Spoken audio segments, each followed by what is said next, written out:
If your iPad is bent like this, it's probably a pretty common issue by now. Of course, it's not too serious yet, hasn't turned into a crescent moon shape. Better check your iPad quickly if maybe you're but bent it like this too. If you've got one even more bent than this, share it in the comments. That said, this iPad 2018 isn't here just because it's bent. You can clearly see the screen is shattered. Luckily, it still turns on, and the display is still working normally. Even though it looks like something picked out of the trash, it's still fully functional overall. Now, while fixing this half-broken iPad, we're dealing with the most common iPad issue: it won't charge, even though the icon shows up. We tested for a few minutes and no charging happens, and it can't connect to a computer either. So right now, we're handling three problems: a bent casing, a shattered screen, and the common charging issue. The 2018 iPad Pro was also the first to use a Type-C port, so this charging issue is super common. Honestly, I bet some folks in the comments know more about this than me. Feel free to drop your thoughts. To be fair, this Apple device still runs smoothly after 7 years. But this 7-year-old iPad 2018 had already been retired by its owner.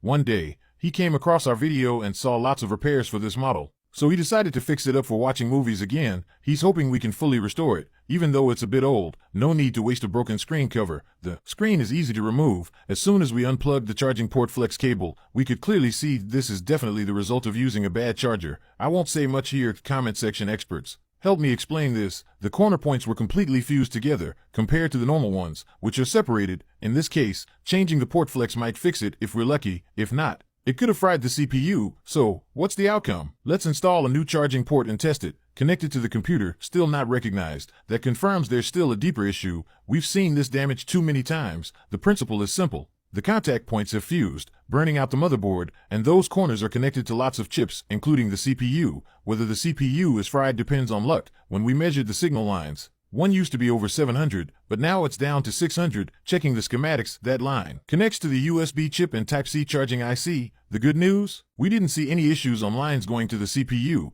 We desoldered the USB chip, cleaned the base of the motherboard, removed the IC on that same line, and replaced both parts. Once done, we remeasured and the resistance went back to over 700. Does that mean it's fixed?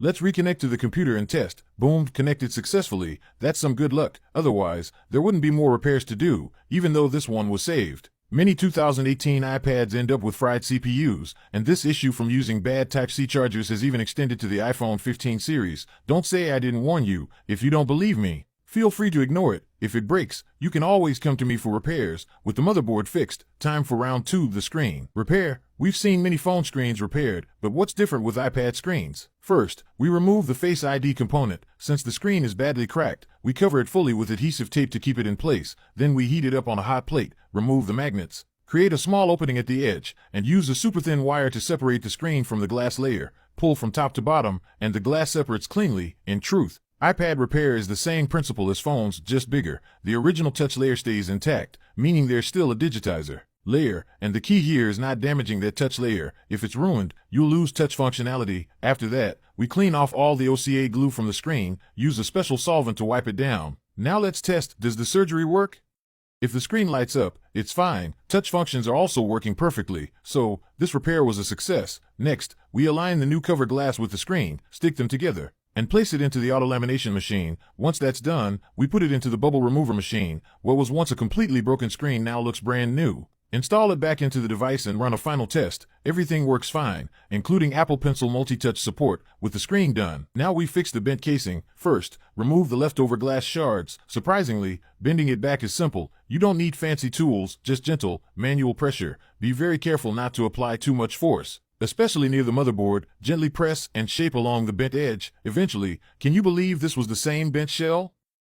Now it's completely flat. Compared to the screen edge, it's almost perfectly aligned. This part takes real craftsmanship. If you're impressed, give it a like. Last steps, reapply adhesive to the screen. Reinstall the Face ID sensor, add the dust-proof foam, clean the inside of the case, and seal up the screen. Let's admire the final results, restored from a half-dead device to peak condition, even after 7 years. Many would consider this iPad outdated, but the 2018 iPad Pro still runs incredibly smoothly, breaking the lifespan expectations of tablets. Now that it's repaired, how many more years do you think it can last?